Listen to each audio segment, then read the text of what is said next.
Sindh high court ने FIA और PTA को अदाकारा कुबरा खान के खिलाफ सोशल मीडिया पर तौहीन आमेज मवाद को हटाने की हिदायत देते हुए 9 जनवरी को जवाब जमा कराने का हुक्म दे दिया। अदालत की जानिब से ये इब्तदाई हुक्म उस वक्त सामने आया जब अदाकारा कुबरा खान ने एक शख्स की जानिब से लगाए संगीन और मनगढ़ंत इल्जामात के खिलाफ सिंध हाई कोर्ट में दरख्वास्त दायर की थी।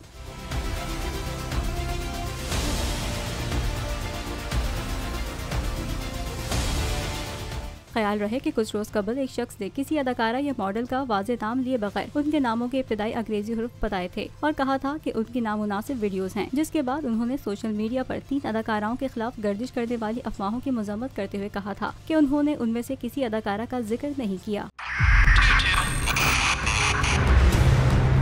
2022 बहुत सारे तोहफे भी देके गया पाकिस्तान की आवाम को। पाकिस्तान की आवाम को एक तोहफा ये दिया कि आवाम को पता चल गया कि पाकिस्तान का मीडिया क्या है। हक और सच का सफर साल 2022 में बोल रहा नंबर 1। हमने बहुत सारे शोज और ट्रांसमिशंस की, पूरा साल मुसलसल जदोजहद में निकल गया कि ये वोट ऑफ कॉन्फिडेंस के पीछे कौन लोग थे। तोड़े रेटिंग के सभी रिकॉर्ड। सोशल मीडिया पर भी सबसे ज्यादा तेजी से 2.4 बिलियन व्यूज का संगे मील अबूर किया। एंकर्स को भी आवाम में सबसे ज्यादा मकबूलियत मिली और सोशल मीडिया पर भी बोल रहा सब पर भारी। सब्सक्राइब करें और बेल दबाएं ताकि कोई खबर रह न जाए।